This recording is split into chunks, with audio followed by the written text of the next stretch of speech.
नमस्कार दोस्तों, आज के हमारे इस वीडियो में हम आपके लिए मंगलवार व्रत की कहानी लेकर आए हैं। किसी नगर में एक बुढ़िया माई अपने बेटे के साथ रहती थी। बुढ़िया माई हनुमान जी की परम भक्त थी। नियम से हनुमान जी की पूजा पाठ करती और हर मंगलवार हनुमान जी का व्रत रखती। मीठा रोट बनाकर हनुमान जी को भोग लगाती थी। वो ना तो मंगलवार को मिट्टी खोदती, ना ही घर लीपती थी। बुढ़ी माई के बेटे का जन्म मंगलवार को हुआ था, इसलिए उसका नाम मंगलिया था। एक दिन हनुमान जी बुढ़ी माई की परीक्षा लेने के लिए मंगलवार के दिन एक साधु का वेश धरकर बुढ़ी माई के घर आए और बोले, है कोई हनुमान भक्त जो मेरी इच्छा पूरी करे? साधु की आवाज सुनकर बुढ़ी माई बाहर आई और बोली, क्या चाहिए महाराज?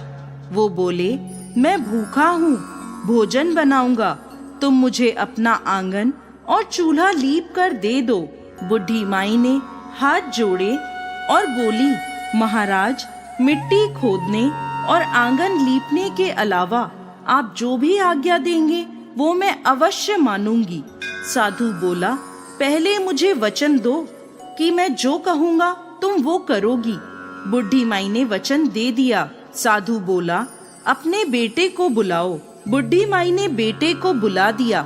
साधु बोला, इसे धरती पर औंधा लिटा दो, मैं इस पर भोजन बनाऊंगा। ये सुनते ही बुढ़ी माई के पैरों तले धरती खिसक गई, लेकिन वो साधु को वचन दे चुकी थी, इसलिए उन्होंने मंगलिया को साधु के हवाले कर दिया। पर हनुमान जी की परीक्षा अभी पूरी नहीं हुई थी। उन्होंने बुढ़ी माई को कहा, अब इसकी पीठ पर मुझे आग जला कर दो, जिस पर मैं भोजन बनाऊंगा। बुढ़ी माई अत्यंत दुखी हो गई और आग जलाकर वह रोती हुई अंदर चली गई। भोजन जब तैयार हो गया तब साधु ने बुढ़ी माई को कहा, भोजन बन गया है, अब अपने बेटे को बुला लो ताकि वो भी भोजन कर ले।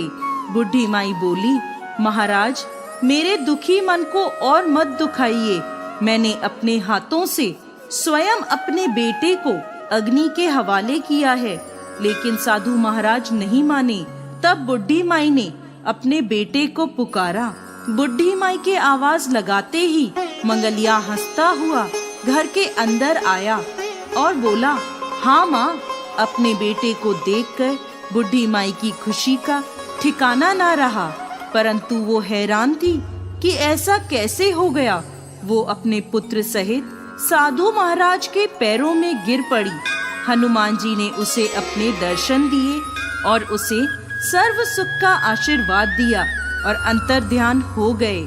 हे हनुमान जी महाराज, जैसे अन्न धन के भंडार और सर्व सुख बुढ़ी माई को दिया, वैसे ही इस कहानी को कहते, सुनते और हुंकार भरते सब पर कृपा करना।